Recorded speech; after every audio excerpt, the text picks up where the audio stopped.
pay dearly, one way or another. If I don't get to her, man, if I don't get to her and life goes on, I'm going to keep hunting her in the next life, let me tell you.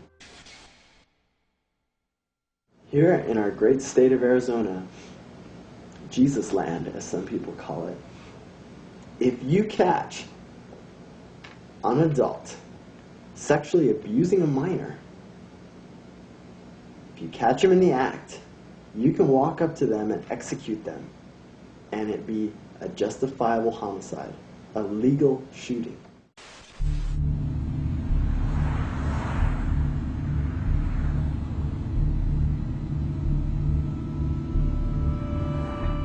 As leader of a cult with many enemies, Karen Zerby's whereabouts were a closely guarded secret.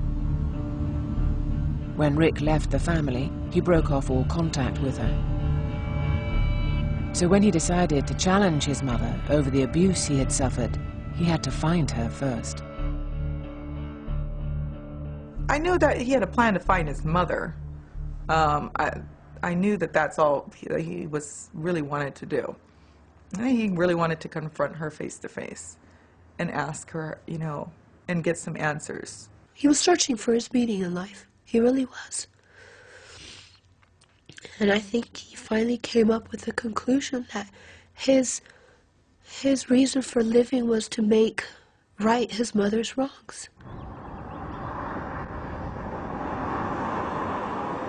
In the summer of 2004, news reached Rick that his mother had recently visited his grandparents in a Tucson retirement home linked to the family. In September, he moved to the city and waited for her to make an appearance. He made contact with his aunt, Zerby's sister, who lives in Tucson and shuns the cult. I mean, this must have been very difficult for you because so much of his anger was directed at his mother, your sister. I mean, you were, caught in the middle of this, in a sense? No, I wasn't caught in the middle. He was my nephew. He needed help. He was the one that was going to be helped. And any anger he had a right to it. His mother didn't take care of him. He didn't have a mother. Growing up in where he was and not doing drugs, getting out, you know, I thought, you know, you're amazing that you've gotten out, you know, and this is the first step. And you're struggling right now. It's very difficult, but take another step. Keep taking one step at a time. He sat one time and just said, I don't know. I don't know if I can go on. And this was probably a week or so before. And I had known that it was coming. It wasn't a matter of maybe it'll come. It was a matter of when is it going to happen. Rick rented a room in a rough part of town and found a job as an electrician. He practiced martial arts at a local gym and joined a gun club. And he waited for his mother.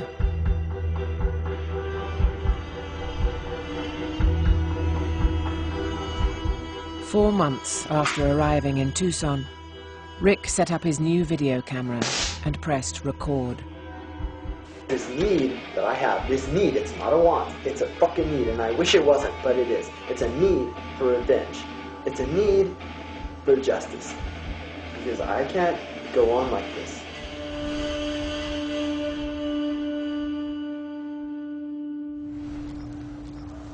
Blythe, California Police Department contacted us on the morning of January 9th. They found a suicide victim by the name of Ricky Rodriguez. And upon contacting his wife in Washington, they found out that Ricky lived here at this apartment complex. And he had mentioned some things to her that were somewhat alarming, that there possibly might be a murder victim here in his apartment.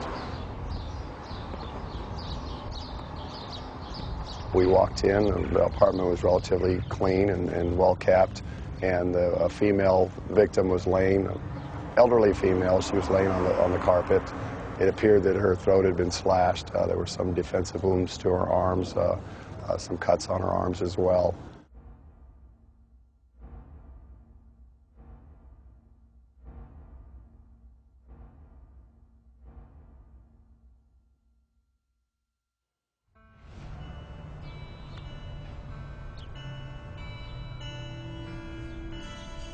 The woman Rick killed wasn't his mother. It was her close confidant, Angela Smith. Smith had helped raise Rick and features in the story of Davidito under the pseudonym Sue. He arranged to meet her early on the evening of January the 8th, planning to force her to reveal his mother's whereabouts. I'm not trained in torture methods, which is what I'm gonna have to make do. I got my drill here. The reason why it's got this fucking padding on it is just to try to silence it a bit, because I'm in an apartment. I got a soldering iron, heat, rather crude implement, I think can work wonders, especially if it's used in the right way. But I'm not trained. I don't know how to fucking do this. I don't even want to fucking do this. God damn it. As Rick drove to his death, he called his wife 1,500 miles away in Tacoma one last time. He said the hardest thing about it is that as she was dying, he said she didn't understand what she had done. And I'm like, who? It's like she didn't get it. These people don't get it. He says, I wasn't expecting that answer.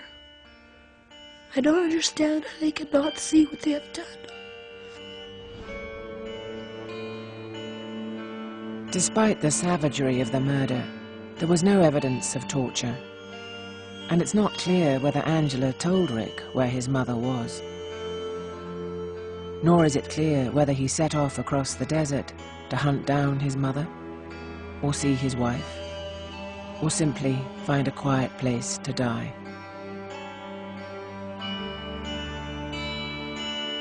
It's pretty extraordinary to want to kill your own mother, isn't it?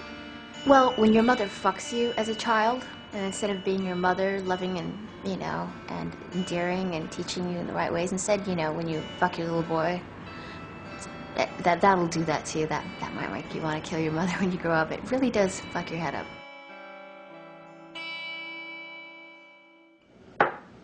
But yeah, I mean, I guess I fucking said all I can say, and what can I say,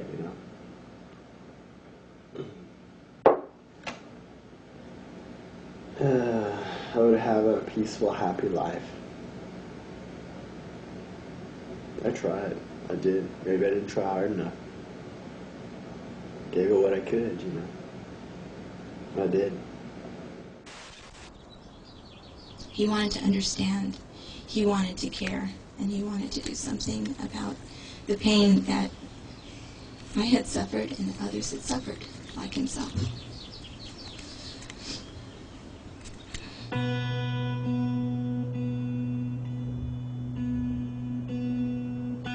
And I think many times about why did he have to do it that way? Why would he cross that line to actually kill someone? And you know what? And the only thing I can think of is because I think he realized that that's what it would take, something like that, in order to get people's attention.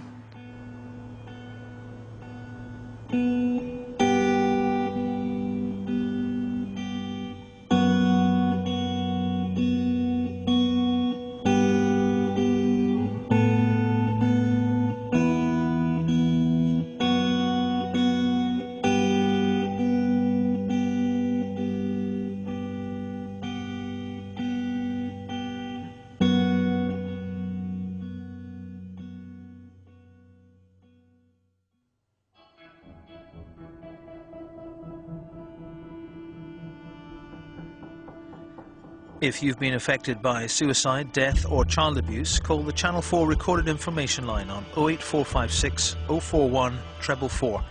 Lines are open round the clock.